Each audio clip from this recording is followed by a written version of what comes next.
2 বছর গর্ভধারণের পরও সন্তান জন্মের কোনো লক্ষণ নেই। তারপর হাড়ি ভাঙতেই বেরিয়ে পড়ল একের পর এক 100 জীবিত পুত্র।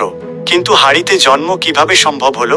ঘটনাটা আজ থেকে প্রায় 5000 বছর আগের। মহাভারতের সময়কাল। রানী গান্ধারী টানা 2 বছর ধরে গর্ভবতী। গর্ভ বড় হচ্ছে, তিনি সন্তানের নড়াচড়া অনুভব করছেন। তবুও সন্তান জন্মের কোনো লক্ষণ নেই।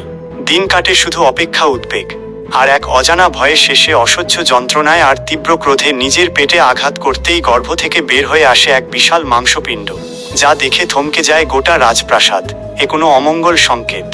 সবাই যখন চিন্তিত, তখন ঋষি ব্যাসদেব শান্তভাবে সেই মাংসপিণ্ডকে 100 খণ্ডে ভাগ করলেন। তারপর প্রতিটি অংশ ঘি ভর্তি মাটির কলসিতে রাখলেন। এরপর ওই কলসির মুখ খুব ভালো করে বন্ধ করে দিলেন। সবাই যখন তার কর্মকাণ্ড দেখে হতবাক, তখন তিনি ওই কলসিগুলোকে এক গুপ্ত স্থানে নির্দিষ্ট দিনের জন্য সুরক্ষিত আবহাওয়াতে রেখে দিলেন। এরপর শুধু অপেক্ষা। দিন যায়, মাস যায়। অবশেষে নির্ধারিত সময় এলে এক এক করে সেই হাড়ি ভেঙে বেরিয়ে আসে 100 কৌরব পুত্র, একটি মাংসপিণ্ড আর তার থেকে 100 জীবিত সন্তান। এটাই ছিল কৌরবদের 100 ভাইয়ের জন্মের এক অদ্ভুত রহস্য। তবে রহস্য এখানেই শেষ না। আরও অবাক করা ব্যাপার কি জানেন? এই ঘটনাটা সেই যুগে কাল্পনিক মনে হলেও বর্তমান যুগের বিজ্ঞান ঠিক এমনই এক পদ্ধতি বের করেছে, যাকে বলে IVF বা অ্যাসিস্টেড রিপ্রোডাক্টিভ টেকনোলজি। শুধু সময়ের পার্থক্যে নাম বদলেছে ভাষা, কিন্তু বদলায়নি শিশু বিকশিত করার মাধ্যম।